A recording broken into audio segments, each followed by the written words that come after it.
how to make Facebook private on your Android device. So let's see in this video. Before moving forward, make sure to like this video and subscribe our channel. So let's begin.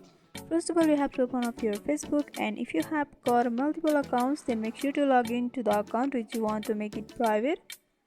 After logging in, you'll be able to see the home page of Facebook over here, and in the upper corner of the right hand side you'll be able to see the 3-bar horizontal line. So simply tap on that.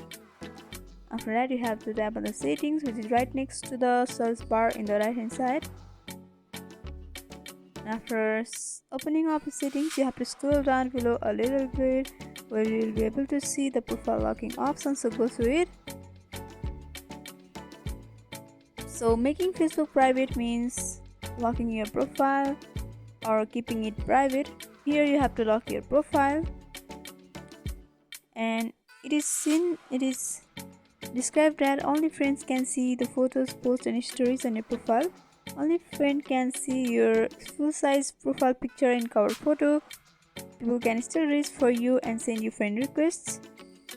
So if you are agreed, then you can lock your profile. Here I have already locked my profile. If you haven't locked your profile, then you'll be able to see the lock option instead of unlock in the left hand side, and you can tap over there and you can confirm for locking your profile, and by doing that you'll be able to lock your profile or make your Facebook private. So by following this simple step, you can make Facebook private on your Android device. So hope this video was helpful. Don't forget to like, comment, share and subscribe our channel for more videos like this. Thanks for watching.